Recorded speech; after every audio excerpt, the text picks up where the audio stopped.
All right, for number one, it gives us a situation.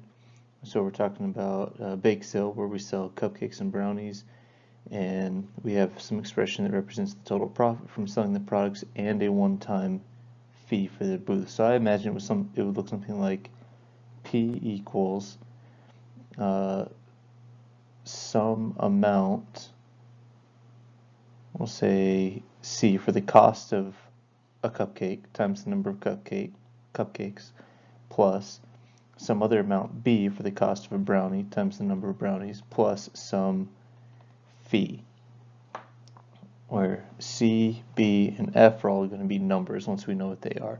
So it might look something like P equals 3x plus 2y plus $15, which is like $3 per cupcake plus $2 per brownie plus $15 for the booth. So part A, name the part of the expression that represents the cost of a cupcake. So that would be in that CX function or expression, C would be the cost of a cupcake. And we talked about in class that is called a coefficient because it's attached to the variable. Part B, name the part of the expression that represents the one-time fee. So that would be the F, which would be just that $15. Remember, I'm just making up the numbers, but $15, which would be a constant. For number two, explain the meaning of the exponent in the expression x plus y. Well, most of us know, at this point we should all know, that 2 means multiply the sum,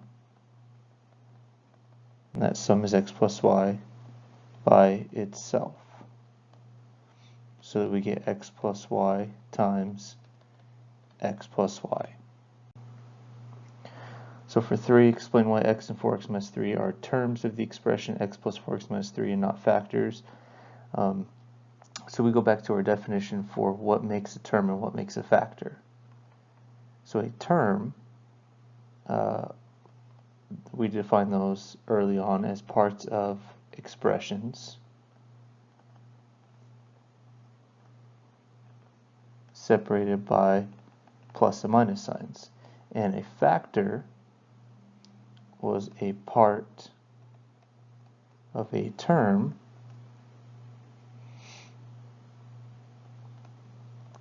separated by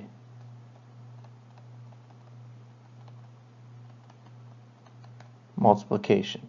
So in this case, x plus 4x minus 3, x is one term, 4x is another term, and negative 3 is the third term. So we have 3 terms, and just to be absolutely clear, so in this there's only one set of factors, and that would be 4x. 4 and x are the factors of the term 4x. So for number 4, we need to evaluate those two expressions when a is negative 5 and b is 6. So we're just going to substitute. The thing that we need to be careful of when we substitute is make sure we put parentheses around what we're plugging in. Since a minus b is already in parentheses, I'm not going to worry about putting parentheses here. But now we follow order of operations, and I get negative 11 squared, and then that means negative 11 times negative 11, which is 121. And for the second expression, a squared minus b squared, this is where the parentheses really become important. I'm going to have negative 5 squared minus 6 squared. Negative 5 squared is 25. 6 squared is 36. 25 minus 36 is 9. Next part, how is the order of steps different for the two expressions? Well, for a minus b squared, we are finding the difference, then squaring the result, and separately for a squared minus b squared, we're going to find each square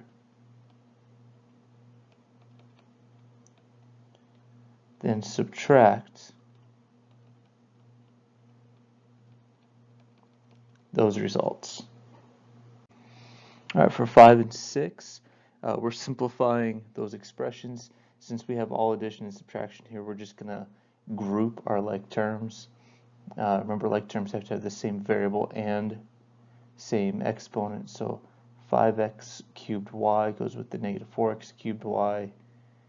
And then we have 6x squared y goes with the negative 3x squared y. And finally, we have the 6x with the negative 4x. So if we combine all those to get a final solution, you get 5x cubed y minus 4x cubed y is just going to be x cubed y. 6x squared y minus 3x squared y is positive 3x squared y. And 6x minus 4x is 2x. And that is in standard form. So 5 is done. 6, very similar. I'm going to group things that look the same. X squared, there's no other x squared. And we have 4x and 2x. And finally, we have negative 5 and the 5. What we need to be worried about here is we should remember that there is a little negative 1 right there that needs to be distributed. So if I rewrite this, I'm going to get negative 2x minus 5. And now when I combine like terms, I have x squared. 4x minus 2x is just 2x. And negative 5 minus 5 is negative 10. All right, on this one, we have a garden that's 10 by 8. We're going to build a sidewalk around the garden, and then around the garden with the best we know is that the sidewalk has a width of x. Surrounding the sidewalk, we're going to place a wood fence that has a width of w. Find an expression for the perimeter. So we did a problem like this on our quiz, but I'm going to resketch it. So we have, so here's our garden. It's 10 by 8. And then around the garden,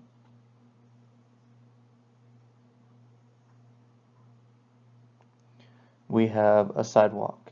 And the width of this sidewalk, so here's my width, is going to be x. So all the way around it, I have these widths of x. And then around that, we have a fence, and that has a width of w.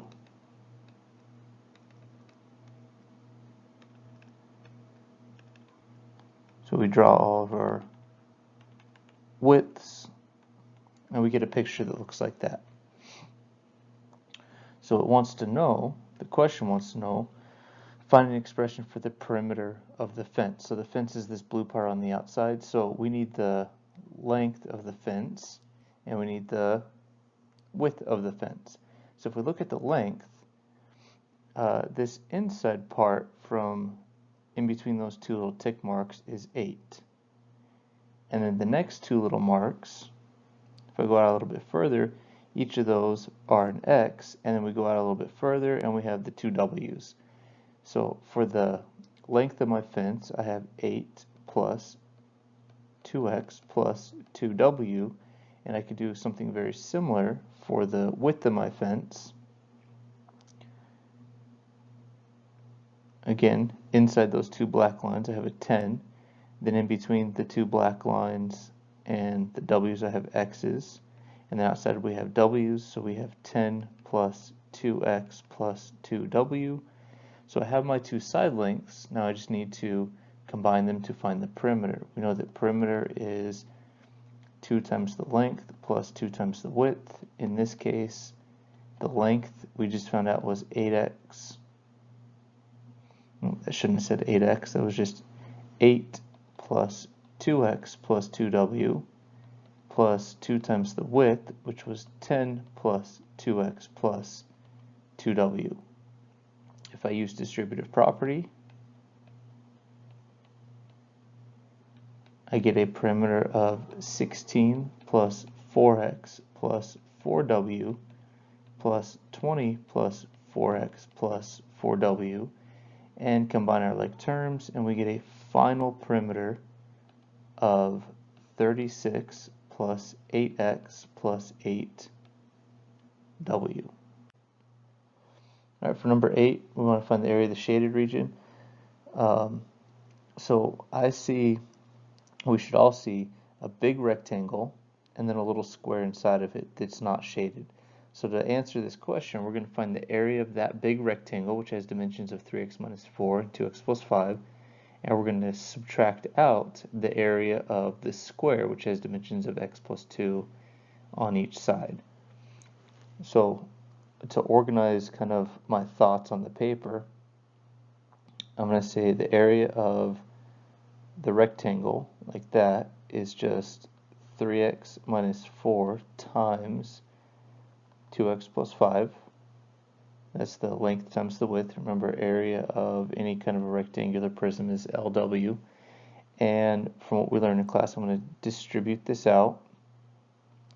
So we get 3x times 2x plus 5 and negative 4 times 2x plus 5, which leaves me with 6x squared plus 15x minus 8x minus 20, which is 6x squared plus 7x minus 20. So that right there is the area of the big rectangle. And then separately, I'm going to find the area of the square, which is very similar, x plus 2 times x plus 2. And I'm actually going to apply the rule that we talked about with the special products, where this is the same as x plus 2 quantity squared. We can multiply this out like we did on the first part, but I'm going to apply my rule that if I'm squaring a sum, it's going to be x squared. I'm going to square the first term plus my second term is 2 times 2x, so I'm going to double x times 2 plus 4, and I'm going to square my back term. And that leaves us, so I'll go ahead and write it like that, 2 squared. So that leaves us with x squared plus 4x plus 4. So that's the area of my square. So my final answer is it's the area of the rectangle minus the area of the square, which is 6x squared plus 7x minus 20 minus x squared plus 4x plus 4, and I get 5x squared plus 3x minus 24 is the area of the shaded region. Number 9 is another question that's very similar to the quiz that we took in class. So we have a picture of a parking lot, and then Garfield Elementary wants to double the area of the parking lot, and the diagram shows the shape of the new lot, which is the dotted line over on the right. And so we need to find an expression for the perimeter of the entire lot, and they tell us it's a rectangular lot. Well, we know that the perimeter of a rectangle is 2L plus 2W. So the length is, there's two ways we can look at it, but the easiest thing to do is look at this bottom part, because we know every section of it. And so we get a total length of 2x plus z plus 10 yards, and the width is just that 3x minus 4 yards. So if I plug those in, my perimeter is 2 times 2x plus z plus 10 plus 2 times 3x minus 4, distributive property,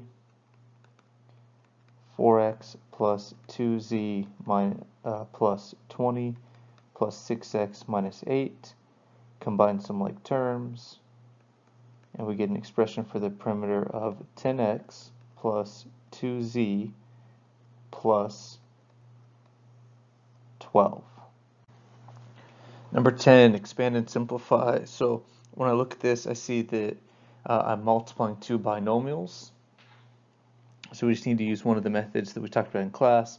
We discussed distributive property, the FOIL method, and the Punnett square. For this one, I'm going to go ahead and use the Punnett square, just so I can show a little bit of everything. So if I'm making a square, I'm going to make it 2 by 2 because there's 2 terms in the first expression, 2 terms in the second expression, and I'm going to write my terms up at the top, 2x minus 5, and my other 2 terms along the side, 4x plus 2, and then I'm going to multiply. So this first box is 2x times 4x, which is 8x squared. Then I have negative 5 times 4x, which is negative 20x. Bottom left, I've got 4x, and bottom right, I have negative 10. I have like terms along the diagonal, and my simplified expression is going to be 8x squared minus 16x minus 10. Number 11, same idea as number 10, except we have larger polynomials, and again, distributive property or Punnett square would work here. I'm going to once again use Punnett square just because I have more terms and it's going to help keep it a little bit more organized, but you do it whichever way makes sense for you. So this one, I need to make a box that is 3 by 3 because each one of my polynomials has 3 terms, x squared minus 5x plus 2 along the top, and 2x squared plus 3x minus 4 along the side. And then we just need to start multiplying. 2x to the 4th, negative 10x cubed, plus 4x squared, plus 3x cubed, minus 15x squared, plus 6x, minus 4x squared, plus 20x, minus 8. I'm going to find my like terms. I've got those two, these 3 along the long diagonal, and then my 2 linear terms. And then I'm going to combine them. 2x to the 4th minus 7x cubed. When I look at this long one, that negative 4x squared and the positive 4x squared cancel out, so we got negative 15x squared plus 26x minus 8. 12 tells us that we have a pool that has the length of 5c minus 8 feet and a width of 2c feet, and we need to write an expression for the area of, I should say pool, not garden, little typo, in square feet. So if we draw this pool, this rectangular pool, it has 5c minus 8 along the top, 2c along the sides, and once again, area of a rectangle's length times width. So if we start plugging stuff in, we get 2c times 5c minus 8. That's going to be distributive property, and we are left with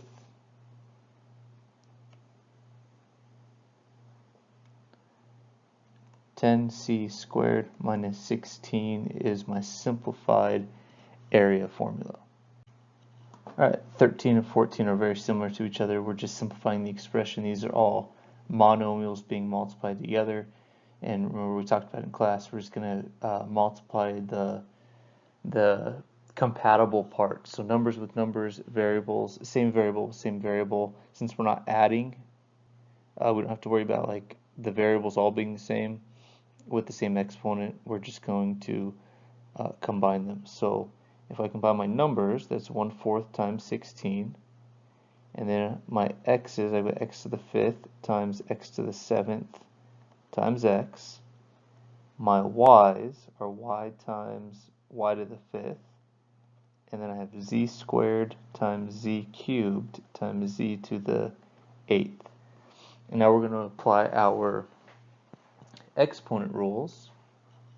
So first, 1/4 times 16 is just 4.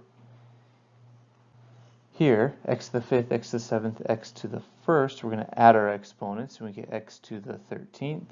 Same thing for my y's. I get y to the 6th And one more time for the z's, I'm going to get z to the 13th.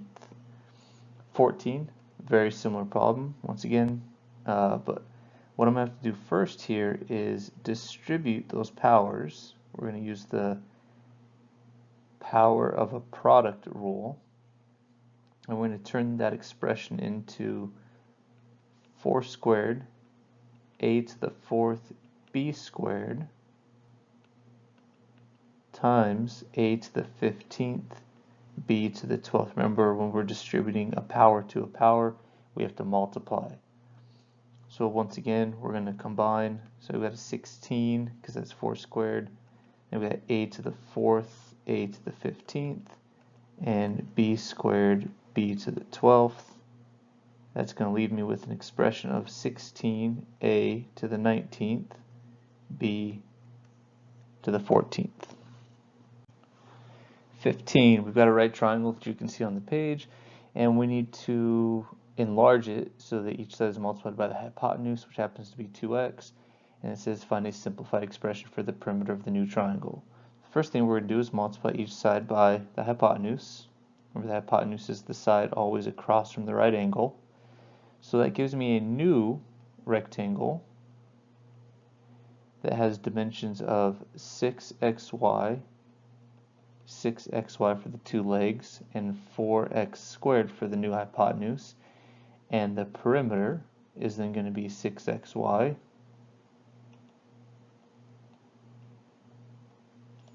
plus 6xy plus 4x squared. And we combine like terms and simplify, and we get p equals 4x squared plus 12x y. Just put that in standard form, and that's all done. All right, and finally number 16, we have a rectangle with dimensions of the length being x minus 4 and the width being 5x squared minus 3x minus 2. It says, what is the area expression for the rectangle? One more time, area is length times width. So we have x minus 4 times 5x squared minus 3x minus 2. I'm going to make a Punnett rectangle. So x negative 4, 5x squared minus 3x minus 2. I'm going to get 5x cubed minus 3x squared minus 2x minus 20x squared plus 12x plus 8. Combine some like terms, and we get an area of 5x cubed minus 23x squared plus 10x plus 8. That's my area expression. Part B, what is the area if x equals negative 2? Well, if x equals negative 2, I'm just going to plug in negative 2. So A equals 5 times negative 2 cubed minus 23 times negative 2 squared plus 10 times negative 2 plus 8. A equals, at this point I would suggest just probably using your calculator. I don't have mine in front of me, so I'm just going to have to multiply it out.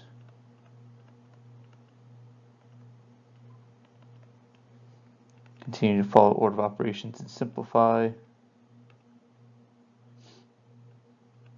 40 minus 92 minus 20 plus 8. Oh, that should have been negative 8 right there, which makes that a negative 40. And we get an area of negative 144. Part C, what is the area if x equals 5 this time? Well, same idea. Plug them in. 5 times 5 cubed minus 23 times 5 squared plus 10 times 5 plus 8. Again, you can use the calculator, or you can do it by hand. Just make sure you follow order of operations. I get 625 minus 575 plus 50 plus 8. And we get a final area for that one of 108. In part D, explain whether B or C is a better choice for the area. Well, hopefully we all know the area is the amount of space that something takes up. So in B, it says that our rectangle has a negative area, and C says it has a positive area. Since it's the amount of space it takes up, area can't be negative. So C is a better choice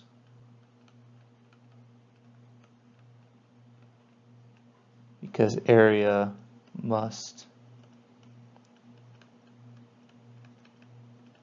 be positive. Also, if we're looking a little bit deeper at that, if we just go to the length, which is x minus 4, so if I plug in a negative 2 from part B, I get negative 2 minus 4, which is negative 6. That implies that we have a length of negative 6. You can't have a length of anything of negative 6. That's not a real object if it has a length of negative 6. So either one of those would be good explanations for why C is a better choice than B.